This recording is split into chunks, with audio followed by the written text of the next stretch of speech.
பிஸ்மில்லாஹிர் ரஹ்மானிர் ரஹீம். அல்ஹம்துலில்லாஹ்.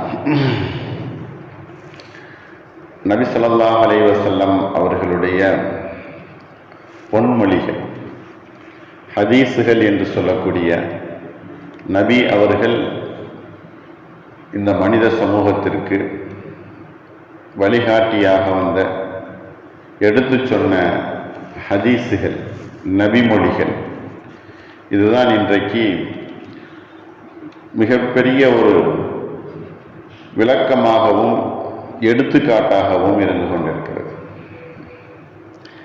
நபி ஸல்லல்லாஹு அலைஹி வஸல்லம் அவர்களுக்கு அல்லாஹ் குர்ஆனை இறக்கினான். அந்த குர்ஆனுக்கு விளக்கமாக ஹதீஸை நபி ஸல்லல்லாஹு அலைஹி வஸல்லம் அவர்கள் கூறினார்கள். குர்ஆனும் ஹதீஸும் இரண்டும் தான் இந்த உம்மத்தினுடைய நேர் வழிகாட்டியாக இருந்து கொண்டிருக்கு. மூல நூல்கள் என்று சொல்லக்கூடிய அல் கிதாபு வ சுன்னா. கிதாப் அப்படின்னு சொன்னால் குர்ஆன் வேதம். ஹதீஸ் என்பது நபி அவர்கள் சொன்ன அந்த குர்ஆனுடைய விளக்கம். இந்த இரண்டுமே பாதுகாக்கப்பட்டு வந்து கொண்டிருக்கிறது. குர்ஆனும் 1400 ஆண்டுகளாக பாதுகாக்கப்பட்டு வந்து கொண்டிருக்கிறது. நபி ஸல்லல்லாஹு அலைஹி வஸல்லம் அவர்கள் சொன்ன ஹதீஸ்களும் இன்று வரையிலேயும் பாதுகாக்கப்பட்டு வந்து கொண்டிருக்கிறது. இந்த ரெண்டுக்குமே பாதுகாப்பு என்பது அவசியம். ஏன்? முந்திய வேதங்கள்ல எல்லாம், முந்திய நபி சொன்ன விஷயங்களை எல்லாம் மக்கள் தன்னுடைய சொந்த விஷயத்தை உள்ள நுழைச்சிட்டாங்க. தனக்கு தோதுவாக அந்த வேதங்களை ஆக்கி கொண்டார்கள்.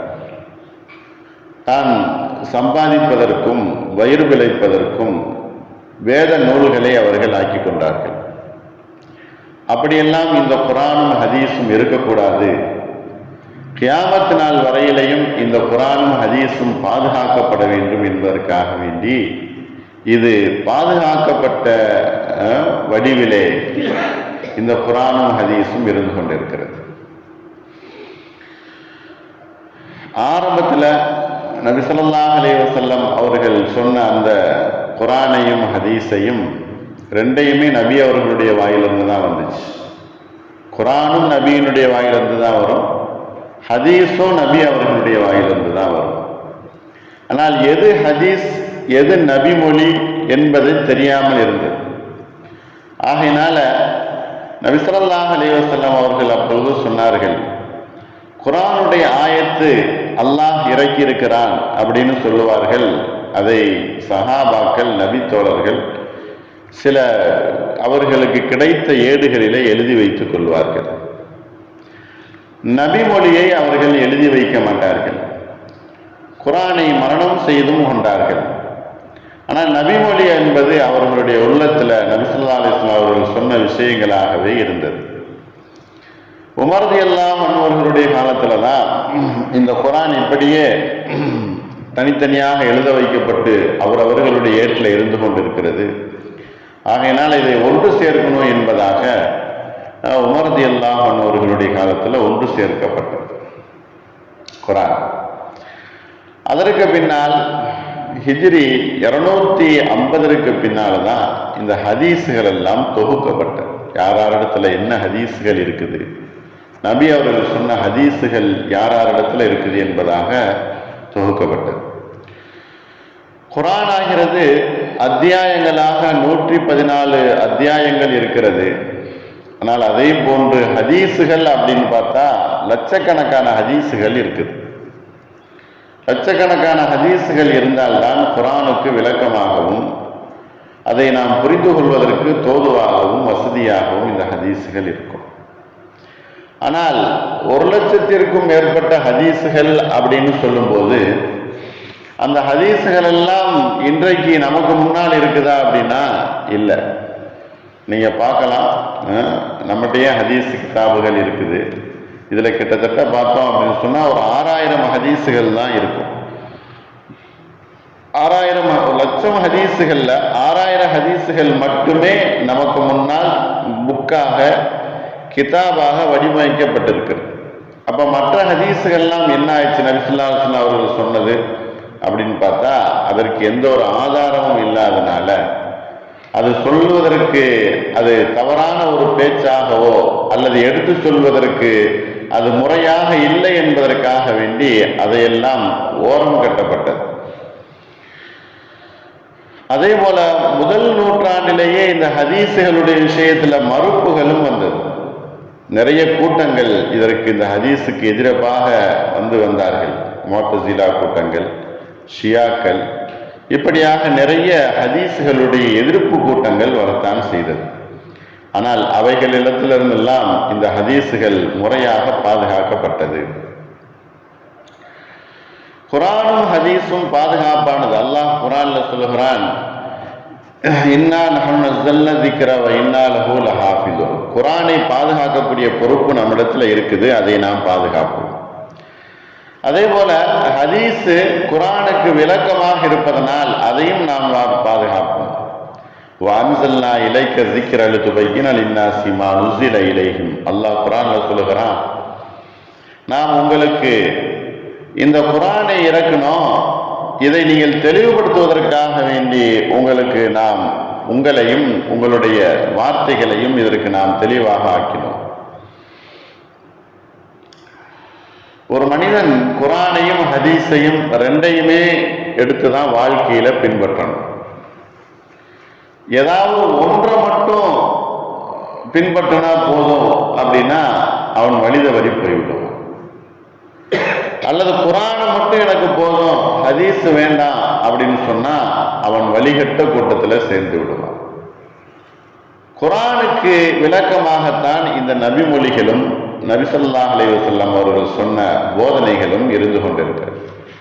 ஆகையினால குர்ஆனும் ஹதீஸும் இரண்டும் இரண்டு கண்களை போன்றுதான், ஒன்றுக்கு இன்னொன்று அவசியமானதாக இருக்கிறது. குர்ஆனை தெளிவுபடுத்துவதற்காக வேண்டிய ஹதீஸ் மிக அவசியமானதாக இருக்கிறது. அப்ப குர்ஆனுக்கு மிக மிக தேவை நபிமொழி, நபியினுடைய விஷயங்கள். ஆனால் ஹதீஸுக்கு குர்ஆன் தேவையா அப்படின்னா அது தேவையில்லை. குர்ஆன் தான் ஹதீஸின் பக்கம் தேவையாகி அதற்கு விளக்கம் தரக்கூடியதாக இருக்கிறது. உதாரணத்துக்கு உங்களுக்கு சொல்லணும் அப்படின்னு சொன்னா, அல்லாஹ் குர்ஆன்ல அகீமுஸ் ஸலாஹ் அப்படின்னு சொல்லியிருக்கான். தொழுகையை நீங்கள் தொழுது கொள்ளுங்கள், தொழுகையை தொழுது கொள்ளுங்கள் அப்படின்னு அல்லாஹ் சொல்லியிருக்கான்.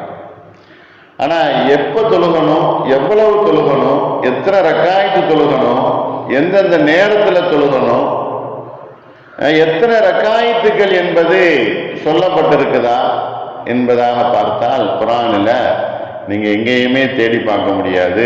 ஃபஜருக்கு 2 ரக்காயத்து, லொஹருக்கு 4 ரக்காயத்து, அசருக்கு 4 ரக்காயத்து அப்படின்ட்டு இங்க குர்ஆன்ல எங்கேயுமே பார்க்க முடியாது. அப்ப அது எதுல பார்க்க முடியும்? தொழுங்கள், நீங்கள் காலையும் மாலையும் அல்லாஹ்வை தொழுது கொள்ளுங்கள் அப்படின்னு அல்லாஹ் சொல்லுகிறான். அப்படின்னா எவ்வளவு தொழுகுதல் என்பதை அல்லாஹ் சொன்ன அந்த வார்த்தைக்கு நபி ஸல்லல்லாஹு அலைஹி வஸல்லம் அவர்கள் தான் ஹதீஸின் மூலமாகவும் தன்னுடைய செயலின் மூலமாகவும் அவர்கள் இந்த மக்களுக்கு வழிகாட்டியிருக்கிறார்.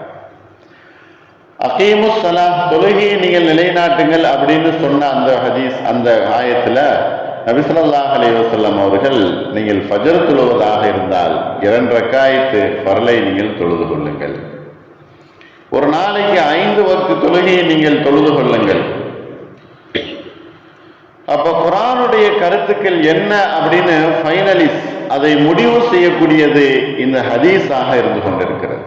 குர்ஆனுடைய விஷயங்களை நிறைவு செய்யக்கூடிய ஒரு இடத்துல ஹதீஸ் இருந்து கொண்டிருக்கிறது. இந்த ஹதீஸ் எப்படி துவக்கப்பட்டது அப்படின்னு சொன்னா, நபி ஸல்லல்லாஹு அலைஹி வஸல்லம் அவர்களிடத்திலிருந்து சஹாபாக்கள் கேட்டார்கள், சஹாபாக்கள் இடத்திலிருந்து தாபீன்கள் கேட்டார்கள், தாபீன்களிடத்திலிருந்து தபா தாபீன்கள் கேட்டார்கள். இப்படியாக அப்படியே தொடராக வந்து கொண்டிருந்த இமாம்கள், அவர்களுடைய வழித்தோன்றர்கள் அப்படியாக கேட்கப்பட்ட விஷயங்கள் தான் இந்த ஹதீஸு நம்மிடத்தில் இருந்தும் வந்திருக்கிறது. அப்போ அதற்கு பின்னால் ஹதீஸ்லிருந்து சட்ட விளக்கங்கள், சட்ட நூல்கள், ஃபிக்குகள் என்று சொல்லக்கூடிய விஷயங்கள் நமக்கு முன்னால் இமாம்கள் தெளிவாக எடுத்து சொல்லியிருக்கிறார். அப்ப இதற்கு பேர் வைப்பார்கள், குர்ஆனுக்கு ஓதப்படக்கூடியது மத்துலு என்பதாகவும் ஹதீஸுக்கு கைர மத்துலு என்பதாகவும் சொல்லப்படும். என்று சொன்னால் குரானுடைய ஆயத்துக்களை தான் தொழுகையில் ஓத முடியும், ஹதீஸுகளை ஓத முடியாது. ஆகையினால் அது ஓதப்படக்கூடியது குரானுடைய ஆயத்துக்கள் தொழுகையில் வளமையாக நம்ம ஓதிக்கொண்டிருப்போம். அப்போ இதுதான் வித்தியாசமே தெரியவே தவிர பெரிய வித்தியாசம் ஒன்றும் இல்லை. குரானுக்கும் ஹதீஸுக்கும் விளக்கம் தேவை. அப்படிங்கும்போது அந்த குரானுடைய ஆயத்துக்களுக்கு நம்ம தெளிவு பெறணும் அப்படின்னு வரும்போது இந்த ஹதீஸை நாம் அதற்கு துணையாக ஆக்கி கொள்கிறோம். அப்போ ரெண்டுமே மிகவும் உறுதுணையானது தான். ரெண்டை பற்றியுமே நாம் தெரிந்து கொள்ள வேண்டும். குரானுடைய ஆயத்துக்கள் நம் ஓதப்படக்கூடிய ஒரு விஷயமாக இருக்குது. அதே போல ஹதீஸ் என்பது நமது வாழ்க்கையினுடைய நெறிமுறைகளை நெறிப்படுத்தக்கூடியதாக இருக்குது. ஆகையினால் இன்ஷா அல்லாஹ் ஹதீஸை பற்றி உண்டான விளக்கங்களும் அதை பற்றி உண்டான ஹதீஸுகளும் சில தலைப்பெண்களமாக இன்ஷா அல்லாஹ் தொடர்ந்து இந்த வகுப்புகள் நடைபெறும். அல்லாஹ் எதை சொல்லுகிறோமோ எதை கேட்கிறோமோ அதன் பிரகாரம் அமல் செய்யக்கூடிய வாய்ப்பையும் தௌஃபீக்கையும் வல்ல ரஹ்மான் நம் எல்லோருக்கும் தந்தல் புரிவானாக. வாஹிரு தாவானா அல்ஹம்துலில்லாஹி ரப்பில் ஆலமீன். அஸ்ஸலாமு அலைக்கும் வரஹ்மத்துல்லாஹி வபரகாத்துஹு.